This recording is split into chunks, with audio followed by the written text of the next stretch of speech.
there's three types of cost that inequality has over the long run, which I think are very evident in the case of Brazil.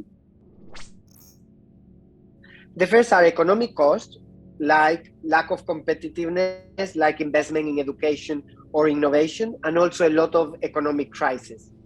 Political costs that have to do with democracies that are incomplete, that don't totally work, and that lead to a lot of attempts to have populist responses, which don't end up creating stronger institutions and more redistribution.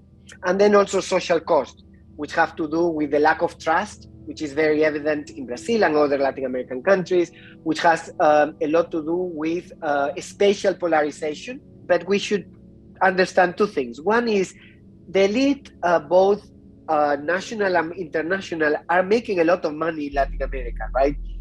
In sectors like mining, think about sectors like telecoms, the banking sector. These are all sectors with quite a high profitability when we compare to other parts of the world. The second issue is that even if all companies wanted more education, there's a problem of coordination failure, if you want. No one wants to pay for the taxes to fund better education. We should really develop better universal social programs in education, in healthcare, in pensions that cover a majority of the population and that create a coalition in favor of higher and better quality social spending. We should also have more redistribute taxes. It's true that, for example, Brazil has high level of taxes, but they tend to be indirect and not high income taxes.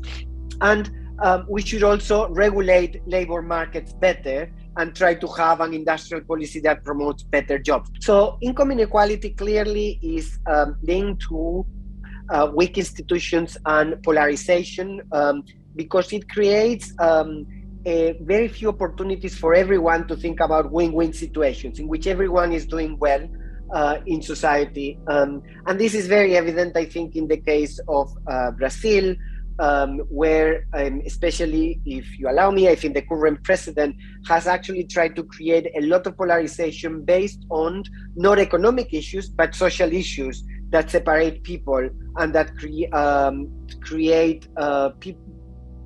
all kinds of hate and create all kinds of disputes in society. In Brazil, some of the richest and the upper middle class is as rich as anywhere in the world. So I like the US, while the poor are some of the poorest in the world.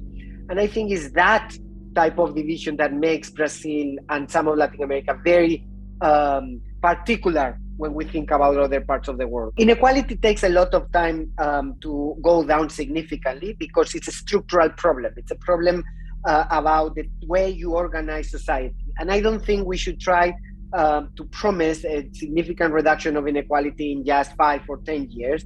We are talking about processes of 20, 30, 40 years.